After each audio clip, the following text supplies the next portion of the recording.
Hello, ladies and gentlemen, and today we're going to be seeing exactly what's going on with Netflix.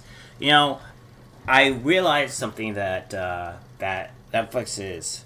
Well, I may not realize is the correct word here. I would say it's been seeing Netflix going to a downward trend for the past year, and there is also something that I didn't even apparently know that they were doing until recently. Is that they apparently have a gaming company of some type of deal, or they're getting into gaming or something. So we're gonna go over that, and then we're also gonna go over a few things of what else is going on with Netflix and their new advertising thing that's been going on, which is kind of hilarious, honestly. So, due to that, let's get right into the articles. That is Netflix foray into gaming failing. Just 1% of subscribers have tried the platform's games, data reveals. Netflix's ambitious expansion into gaming seems to have get off to a sluggish start, new data suggests. According to app tracker Apptopia, Netflix games have only 1.7 million daily users, less than 1% of its 221 million global users.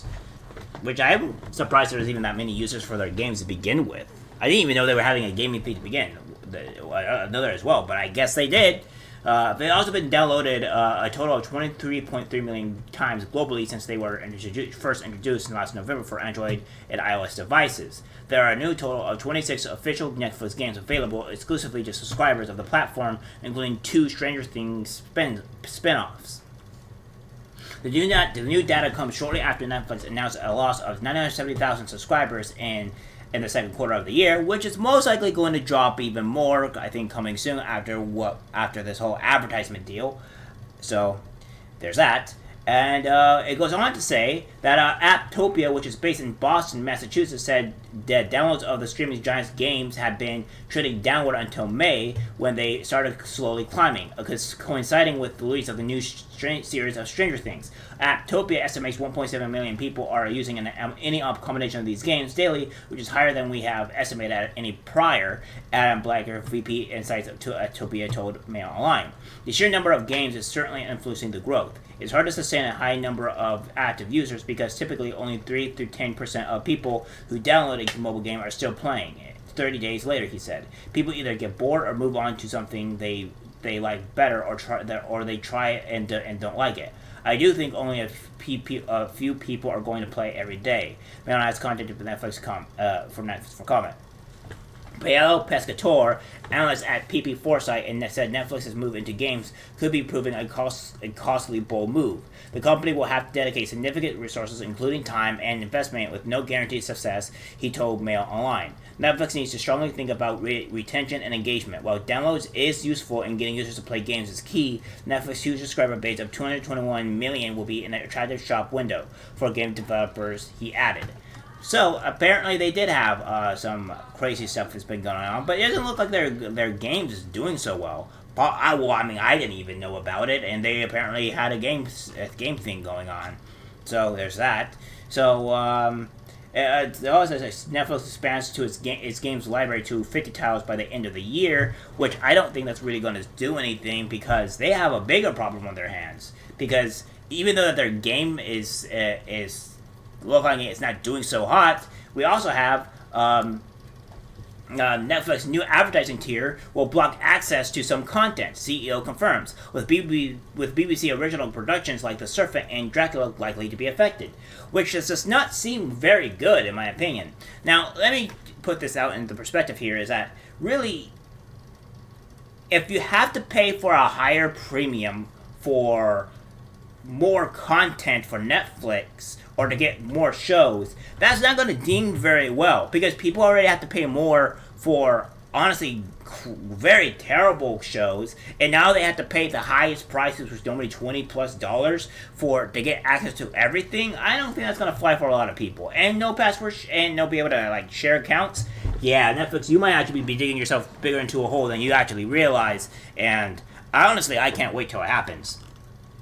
Netflix's new ad-supported tier will block access to some content, potentially including BBC original productions. The streaming giant co-CEO Ted Sarandos said during an earnings call this week that the new tier won't have access to Netflix's entire content library. Sarandos was speaking following the announcement that Netflix had lost 970,000 subscribers in the second quarter of this year. This is almost 5 times the amount lost in the first 3 times of the year, and a massive drop from the 8.3 million new subscribers added in quarter 4 of 2021.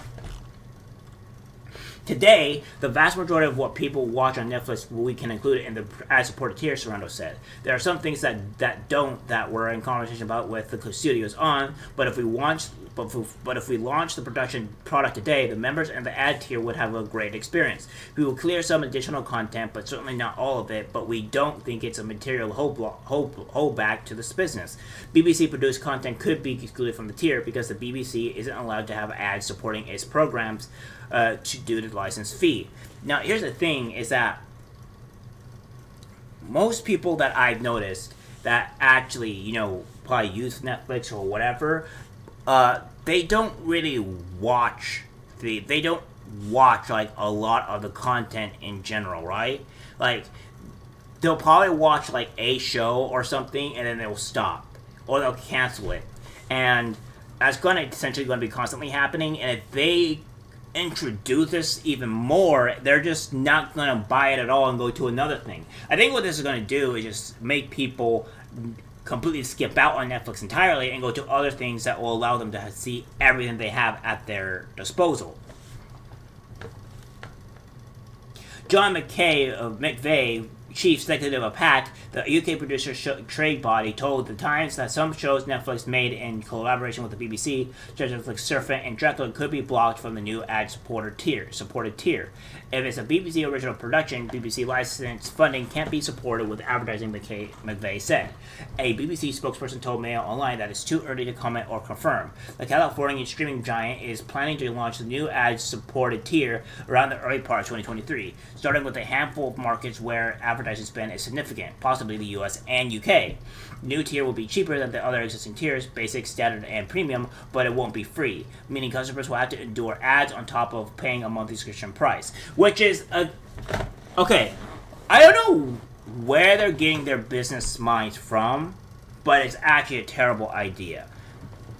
So, they launched a streaming the thing with Netflix is they launched a streaming platform that essentially nobody had at the time, and they got a lot of revenue because they were the only people doing it.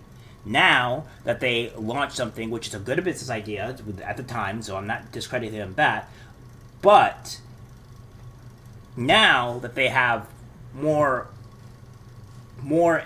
business things that they have to actually realize, they're essentially trying to do this, which is not the core aspect. No, everybody hates ads. Let's look at this out there. Everybody hates ads and nobody wants to deal with them. So, due to this, less people are going to watch your content, or not going to watch your shows if there is ads. Okay?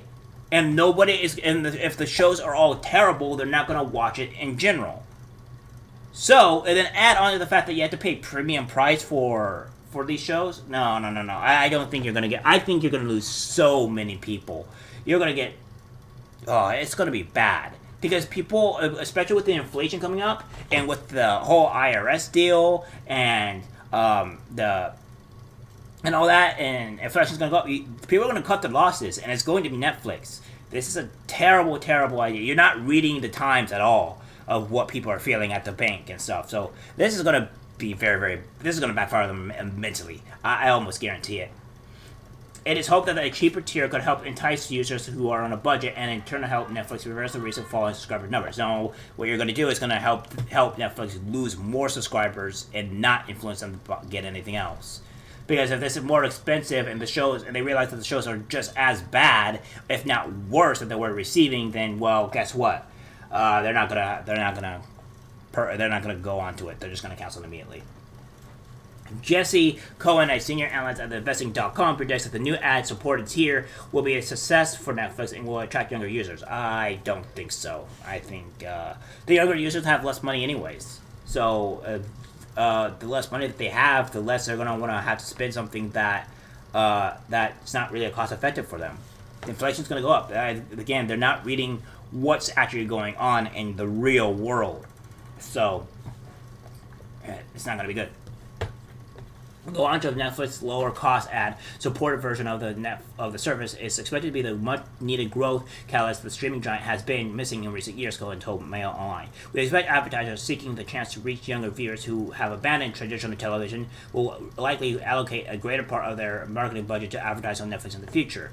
Byte Products VP and Research Director Ab Forrester said the new tier will provide a cost relief to its ad-tolerant users who are feeling the price pinch and attract new price-sensitive users who have been reluctant to pay a premium price. There's not a lot of ad tolerant users, to be honest with you, and it depends on how long the ads are. The longer the ads, the less people are going to want to have to deal with them. Beyond additional subscriptions, ads will also provide an upside to Netflix in the form of new revenue stream from brands that are eager to reach the platform's addressable audience, which would fall so more or less people would want to actually go to Netflix anyways. Netflix streaming rival Disney Plus is also interesting in an ad-supported subscription tier, likely later this year, although similar the price is not yet known, which is... This is going to hurt. This is going to hurt these companies, which is I'm all for. I'm all for hurting these companies. Disney Plus has a bevy of hugely popular, extensive content libraries, including Star Wars, Marvel, and Disney films, as well as The Simpsons and some exclusive series, including the 8-hour-long Beatles documentary.